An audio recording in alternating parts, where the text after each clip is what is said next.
Last episode, we've talked about this intriguing quote, which is self-discipline is the highest form of self-love.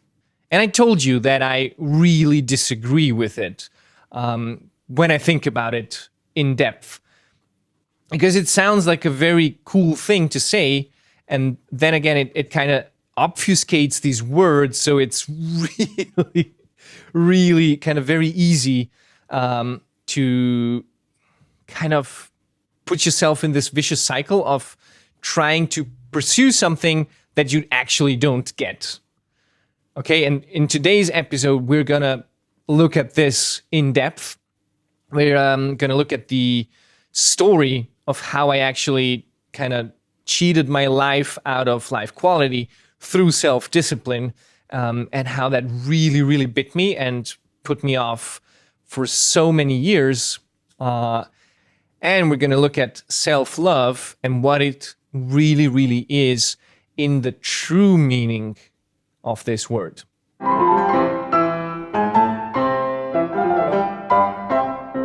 Hello and welcome to the Artful Maestro Podcast. I'm your host, Nenad Leonart, and we are here to learn all about things classical music in the digital age. Now, we live in modern times, which brings modern challenges with it, and this channel, this whole brand, Artful Maestro, which is not just a podcast, but also trainings, also coaching programs that are specifically designed for classical musicians to make their way in this digital day and age. Now, I've done this work myself. I started over 5 years ago producing videos for the digital worldwide stage. Then I went into social media. I accumulated over 70,000 subscribers. My videos got over several millions of views. I don't even remember like how many days or years or whatever of watch time. So this is a very exciting time for us as artists to be in. And I really want to help everybody who set out on this path to become a professional artist in the modern day and age, how to do it, what the best practices are, how you can kind of take the shortcuts and you don't have to do everything yourself. And the Artful Maestro Inner Circle community, which is a community where like-minded individuals, like all classical musicians, are in there. They are helping each other. They are developing. They are having accountability with each other, and they're creating masterminds to advance their careers for themselves and for others as well. It's a really cool place to be in. So if you want to be part of that, make sure to go and check out the link at this podcast, and you can apply for the Artful Maestro Inner Circle.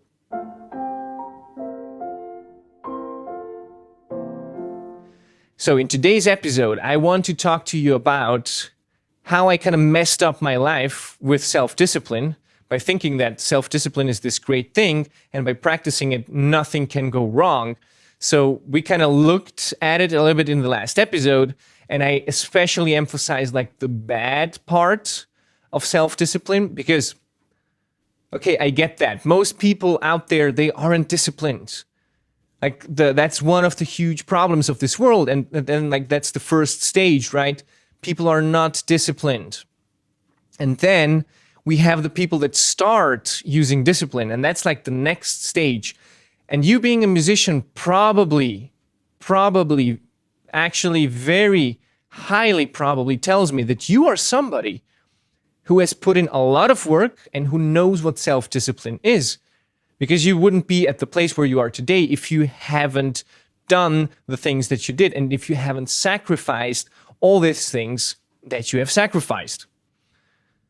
Now, that's the next stage. And so many people in this stage, I see my clients, I see also people from other kind of fields, from other industries, and I see like all that's going on in the media, talking about self-discipline and so on. They kind of miss the point by becoming too extreme in it. They kind of miss the point that this is something that is supposed to enhance life.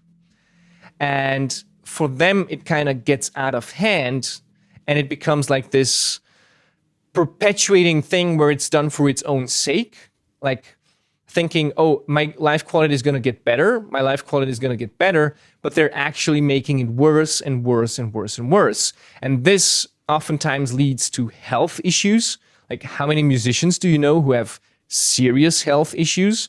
It can be some kind of depression. It can be some kind of other bodily dysfunctions, like mental health issues, but it can also very well be like effective pain in the body, like destroying their muscles, destroying their joints, destroying because of the way they play, of the way that they hold themselves while playing.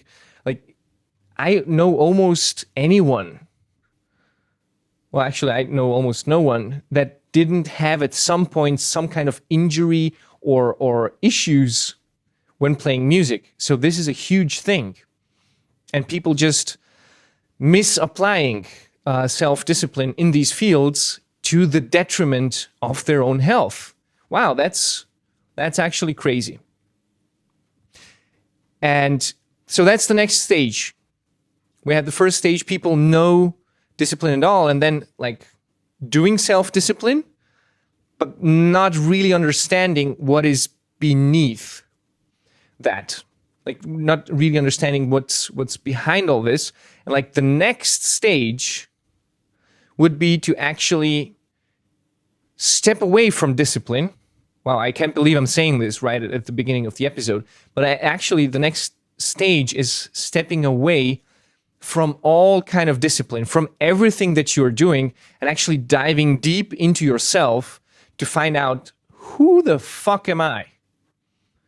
Like, who am I? Why am I doing these things? Why am I, what do I need this discipline for? Like, what's really my goal? And it's not like the goal, oh, I want to be like the most famous harpsichordist of all time. Like, that could be a goal, but it's not what you want to ask. It's like, why do you want to become that? And that is where you will find out a lot of stuff about self-love. So that's kind of like the next stage, where you're like reintegrating parts that you have kind of lost touch with, and like completely dissolve anything, like all the constructs, so you can actually start building again. And then you go to the next level, which is, okay, now that I've kind of found myself. So this is kind of stage 4, remember? Now that you've found yourself, now that I know who I am, and now that I am able to give myself self-love, I can use self-discipline in a way that is going to be beneficial for myself long term. So let me reiterate that. If you have went through the stages of having no discipline and then having discipline, but then overdoing it, so you had to crash and burn, having a burnout, having all kinds of different issues, health issues, like physiological issues, then you start looking at, oh, what's actually the problem behind this? And not just the symptoms, but what's the cause? And once you find the cause, you can start reintegrating it and getting to know yourself. And once that you have integrated it and gotten to know yourself, you know who you are, what you stand for, and you know how to practice true self-love. And we'll get into that later, what's like the true self-love. Then again, you can start using discipline as a tool, as one of many tools that you're using to build your life in a way how you want it to be. And I'll tell you a little bit about my own story, like what I did and how that actually really messed me up. And I didn't have anybody to tell me that that's going to happen. I don't want to say like bad role models, but that's what they were. Like, looking back at it right now, I have gotten horrible advice. And these were people who were not advanced in their own terms. Like I got to have role models who were either super frustrated with their own life, to not having one goal, having sacrificed everything for it, and then the world just didn't give them the opportunity of being the most famous person in their field, so they had to go on this vengeful streak and be a fucking asshole to anyone. I'm really using explicit language right now because this is not funny for me. It's really not funny. And I think that you can feel the anger and the frustration that's behind all of that.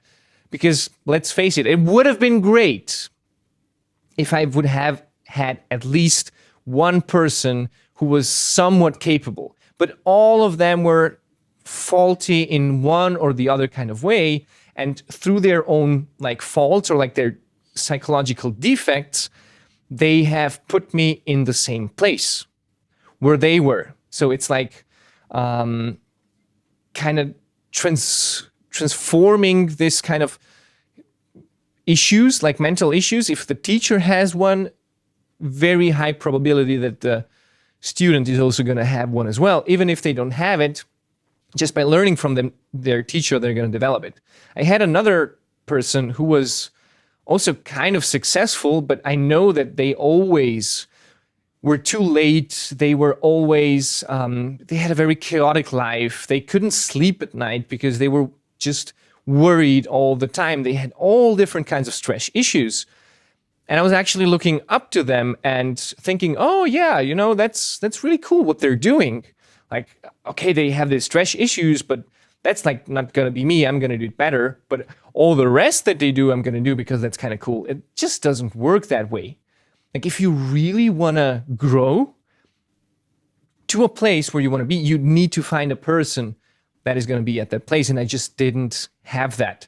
So what happened to me was I felt like I was always being told, you're not going to be good enough because the competition out there is so hard. And at the same time, they put me like in all these different kind of special schools where I got to have like additional music lessons, and I get to have like additional theory and everything. So like preparing me because I was like kind of exceptionally talented. So I had this going on one hand. And on the other hand, I had these other people going like, oh, you're never going to make it because like it's a huge world out there and it's like really tough. So if you want to have at least a little chance of making it, you really, really, really got to become tough yourself. You have to put in all the extra work. You have to stay focused. You have to not fuck around. You just stay on that path no matter what it takes. Like this is the only way to make it. And so I was like, okay, sure. So I went into studies with that kind of mindset. Like, I am going to give everything that I have just to be able to do these things, right?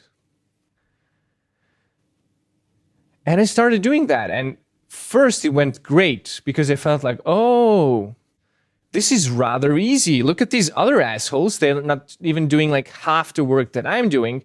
I'm really advancing a lot. I am really being good at this. I was really at the peak of everywhere. So I felt like, okay, I got this handled. I'm getting great grades. I'm progressing. Like everything is coming up Millhouse, right? And then kind of the first setbacks started seeping in, like when I noticed I felt kind of tired at times, and I couldn't like keep it together. So I was going into a small kind of burnout, but I didn't notice it at that time. And then it automatically happened that I started practicing less, or also being like more sloppy with anything that I did, because I was just like losing this energy to provide all the self-discipline that I wanted to do. And then kind of my teacher noticed, and they were like, well, what's going on? This is not a very good thing. Like if you continue doing like that, it's not going to be good for you. So then again, pull myself together. okay, I wanted to go really good for me, so let's put my focus on there, which meant I started declining in some other grades. And then these teachers were like, well, you have to put in the work. And so by me trying to make it right for like all the teachers, they all had their own thing and their own agenda. And everybody of them thought, yeah, my subject is going to be the most important for everyone. So I want my students to really learn. Nobody actually gave a fuck about what I needed, about how the life is going to look like after studies. Nobody was preparing us for that. They were just like, oh, my subject's the most important. So you better do that. Otherwise, I'm going to flunk you. I was never at the danger of actually getting flunked. But internally, I did feel like it because I didn't want to have bad grades because I wasn't one of these like bad, incompetent people, right? Well, here is where it gets really interesting. Because by doing that more and more and more, I kind of got more stressed. I kind of lost touch with myself. I kind of just ran from one thing to the other. And what in the beginning was like this great experience turned out to be more and more awful, actually. And I remember 1.5 years in my studies, I really fell ill. Like I got some kind of flu or something. It was December and it was short before Christmas and everything was like going on. And I just didn't feel like it anymore. I just felt like, I couldn't do it. I couldn't do it. And I was happy staying in bed and just like playing games for almost 2 weeks straight. I remember going and doing like some ego shooter like... was it Call of Duty or something? Yeah. I mean, for that, in the middle of the semester, because I just felt like, I'm done. This is like too much. I gave it all, and so little came back. So that was for me, like later I understood this is already have been a small kind of burnout, and I slid into a depression. And after that, like I completely lost the will to play. I was studying piano at that time, and I really completely lost the whole joy that I found before because I put in so much and so little came out of it. At the same time, what was going on is I was getting more and more isolated from all of my peers, right? So the ones that I kind of started the studies with, and I was like, hey, I'm so much better than these guys, haha. And were a couple that were really good and I wanted to associate with them and so on. But then also I didn't. And they kind of all created like their own social circle and they hung out together. And I remember they all went to like have vacations together. I think it was like 8 or 10 people, something like that. They all went together in like a winter house, and they didn't invite me, and these were like the people that I associated most with.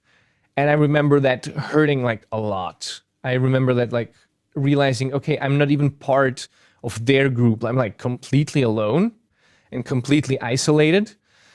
So I kind of just stayed there, I just kind of said, okay, well, they don't want me, well, fuck them, I don't need them as well. I'll make them see, like one day they know what they missed out on, right? And like, what was I at that point? Like I guess not much fun. It was just like this bunch of, well, I'm trying to be disciplined and I'm trying to go and get ahead in life and I'm trying to... So yeah, fast forward, I came into this little burnout and then I kind of had to start resorting my life, everything. So half a year later, I did move to Berlin for a couple months. I did do a production of an opera there. I did do all my exams that I had a little bit in advance so that I could go to Berlin. I got the support to work in that opera from the Music Academy, which is pretty cool. I did change my subject from piano to harpsichord. So I would, after summer, I would start to study harpsichord. And like all the kind of changes happened over there, which was pretty, I don't want to say exciting, because they weren't exciting. This was more like life rearranging itself because I wasn't able to. Many things kind of, luckily, many good things happened to me that all this happened. And I feel sometimes like there's, even in these moments, there's like some good powers that kind of, help us out or lead us to a better place or something like it. Well, it didn't really get better after this. Like you would think that I learned something from it. Not necessarily. I kind of slid into the same situations over and over and over again. I kind of ended my studies, and these were long. So I was now talking about the first 2 years, but I ended up studying for almost 10. And in these 10 years, I've made very few friends, if any. I have been very isolated. I have been on the edge of a burnout over and over again. I have not been looking at my health.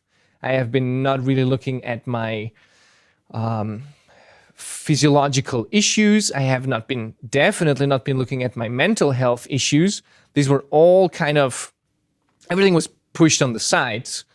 So I could just finish everything that I started out to do. And then when I finished the studies, I saw that nobody had ever waited for me.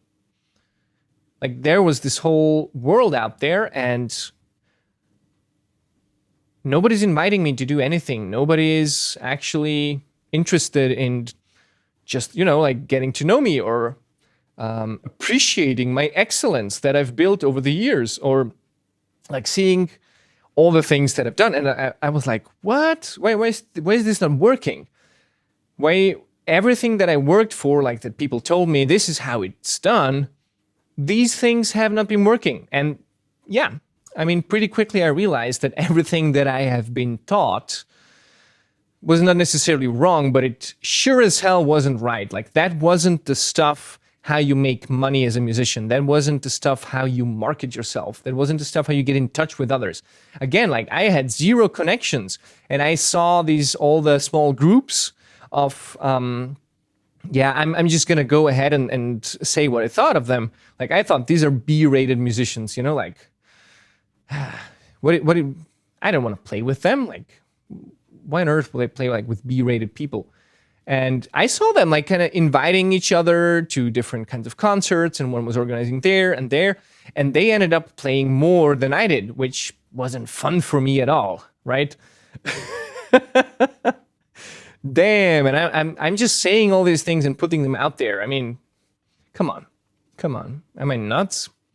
So having all these things happen to me like really meant a shift in my thinking. I understood that connections and networking are career-wise some of the most important things we can do. I understood that self-discipline isn't gonna help me anything. Like it doesn't give a shit if I succeed or not. It will not help me to be excellent in my instrument. It will not help me to be really great and have expertise in something that is just going to sell itself, because it's not. It's really just not. And also what I found out is that I really ruined so much of my life, like health-wise and mental health-wise, just by using discipline to run away from myself, like to run away from the issues that I was actually having. And I always thought like I can solve these issues by putting in more work. And guess what? It did not work.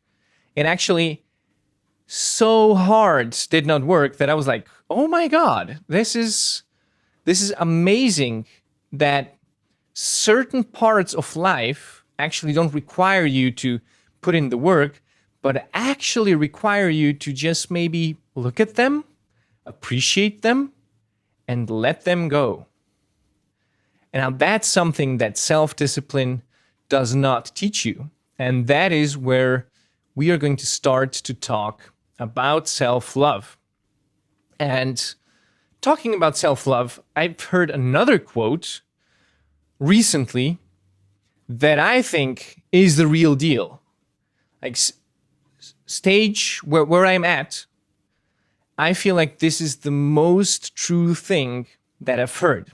And here it goes. I'm paraphrasing. I don't remember exactly like how she said it. It's that she was part of a bigger seminar that I did, and she did a wonderful job presenting, like especially the emotional side of things. So that gave me a few enormous insights into how I usually approach things, which are more rational. As you can tell, like from this podcast, I really love the brainy stuff. And she was talking about all these emotional kind of matters of the heart and how we connect to each other, and like what is really at the bottom, emotional wise, of everything that's going on. It's really mind blowing. And this quote here goes like, again, paraphrased: self-love isn't about indulging. It is not about going to the spa or taking a bubble bath or taking time for yourself. It's not that. Self-love is about understanding and feeling your needs, like your inner needs, and especially your inner needs like as a child, also as a wounded child, so that you can provide for yourself, so that you can be like the parent, so that you can mother or father yourself once these needs come up. I'm going to repeat this one a little bit shorter, more concise. Self-love isn't about doing nice things for yourself, like wellness or spa or whatever. It is about feeling your inner needs, like acknowledging them, and becoming a mother and the father for yourself, so that you can become self-reliant.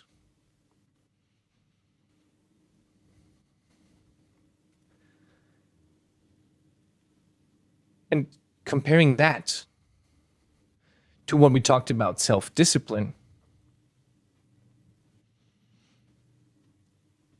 there is a huge difference in between those two. And probably now you are seeing how it makes sense with those different stages of where people are at when it comes to discipline. Self-love is not something that is practiced by going out and doing it. It's not about the doing. It's about noticing. It's about being aware or becoming aware, seeing what there is, and then on an emotional level, taking care. Sometimes it can be doing something. Sometimes it can just be feeling. Sometimes it can just be acknowledging that it's there. This is what self-love really is about.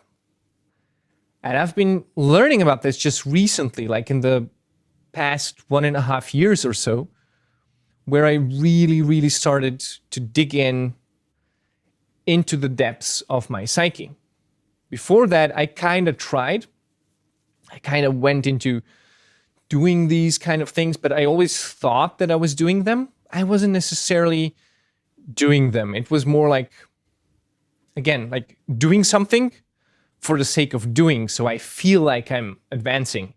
But it was not really something that was helpful in any kind of way, like long-term speaking.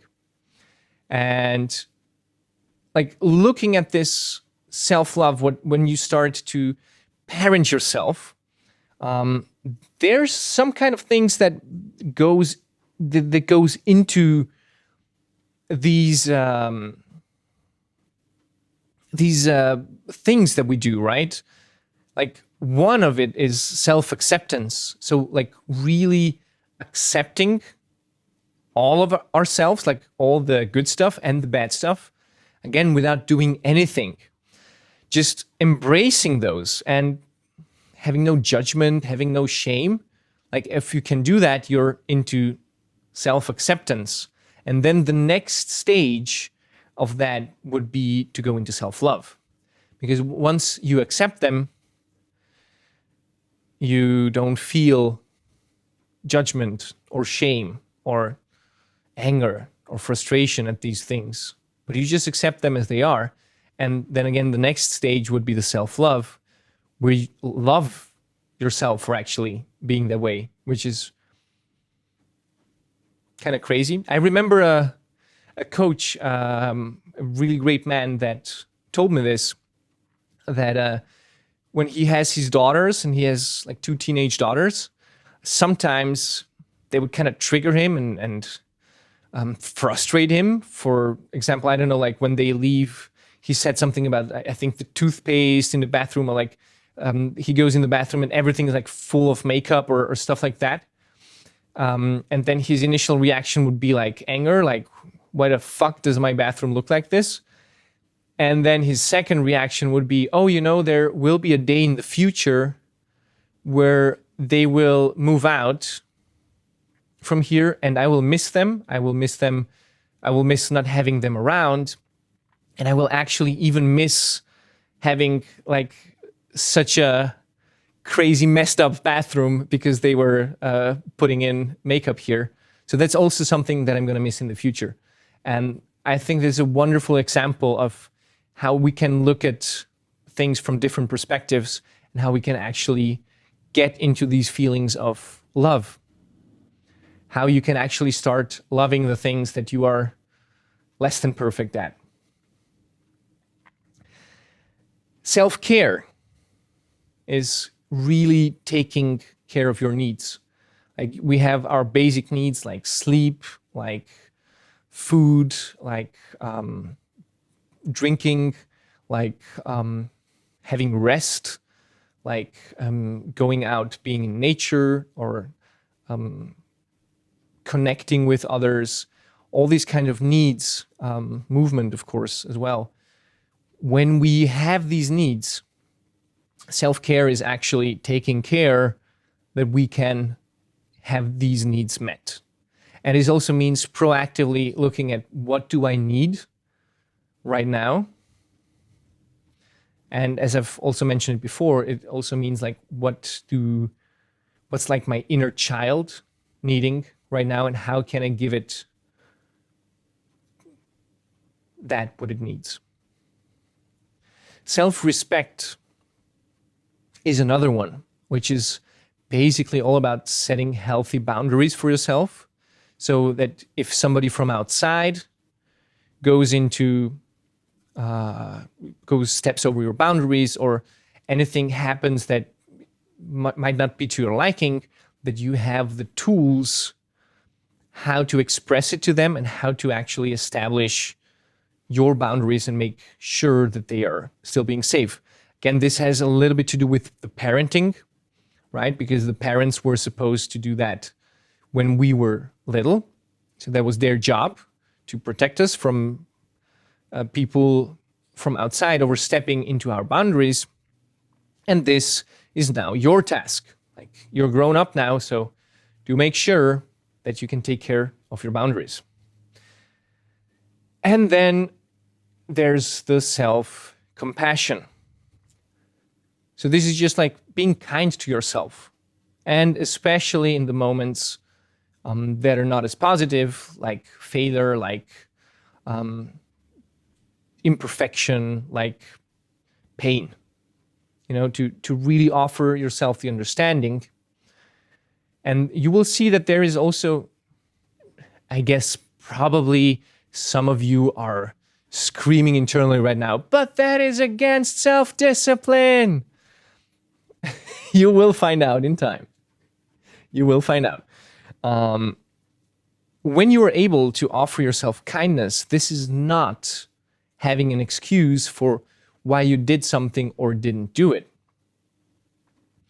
Usually, when people who are stuck in like this self-discipline mindset, I need to get this done.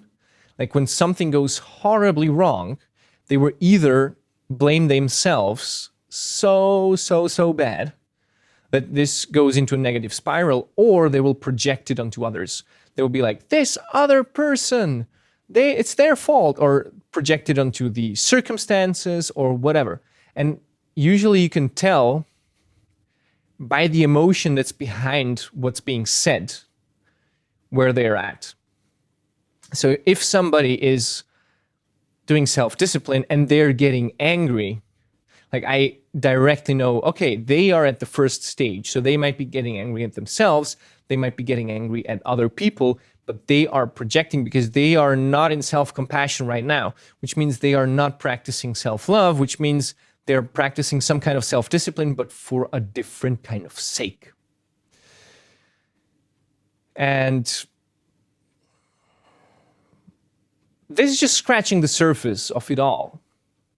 But here's a few methods of how you can actually go out and, just balance your self-discipline. Just start at a point where you are right now, and instead of going to the extreme and destroying your life like I did and like many other people did, you can actually go and try to implement these methods so you can grow with them, and that your self-discipline doesn't become into a danger for you, but actually becomes into something that you can long-term keep steady at. And again, self-discipline, the first reason why we're doing it is to have long-term results, to have delayed gratification. And if you want it to be sustainably long-term, you want to do it in a way that's actually sustainable. And this is what we are talking about here. So to balance it and to avoid these shadow sides that we've talked in the previous episode, you want to practice self-compassion. Just what we talked about. Start practicing self-compassion, not bringing excuses, but actually being kind to yourself. Like you would to a kid, like when you have your own kid and it wants to do something and then it falls down, you just help it out. You encourage it a little bit. Hey, buddy, I know it hurts right now and it's totally fine. And I really get you. I feel you. It sucks. But you know what? You can try tomorrow or maybe try again in an hour. And I believe in you. Like when you do this often enough, you will succeed. So chin up. It will be all right. The second one is to actually integrate joy and play. Often people will forget about their inner child. And I think the coolest thing that we can have as grown-ups is that we get to decide when we get to play. And we get to decide when we get to have fun. And you can have fun at a lot of things. I try to have fun during the day as much as possible. And we get to do that. Like this is actually something that we can do. And we're not longer in a society that kind of tries to have everything without fun and everything is forbidden, but it's actually really, really cool. So why don't you try and incorporate more fun into your life, which is also going to help and kind of balance out that shadow side of self-discipline. Also, make sure to go into regular reflection. Just reflect on what you're doing, where you're at right now, what's going on, these kind of things. When you do regular reflection, it helps you get into that self-awareness that is needed. You can look at what your triggers are. You can look at when kind of your inner monkey takes over. And again, do it in a self-compassionate way. So don't beat yourself up about it, but you can just stay on the path, adjust it a little bit wherever and whenever you need to. Make sure to stay connected to others. This is the key of having a successful and also fulfilled life. So this is not just something that is going to be needed for your career, like the networking and everything that you're doing. It is also something that we are made to be social animals. Like some of us need a lot of social contact, some of us need less, but all of us are made for social contact. So make sure that you do get enough social contact, and also make sure that when you do, you make this like a really, really cool occasion for yourself. Like that you even cherish the time even more that you spend with these people, that you're more present, that it's more intense, so you can really get the most out of it. And then, last but not least, learn to be flexible. Learn how to sometimes escape your rigidity and just do something else. Like there's a lot of people who, let's say, when they're on a strict diet plan, they build in cheat days so they can eat whatever they want. Or like if you want to, I don't know, keep like a straight plan of practicing every day, maybe like one day a week, you say, okay, I'm not going to practice, I'm going to do whatever. Or I'm going to do anything else but not do that. That's all up to you. Like you can just try to shuffle it up some more. Whatever you do and however you do it, it's going to be pretty cool to have it in a way where you can stay flexible. Again, everything that's hardened too much is like these middle-aged swords when they would like create the steel.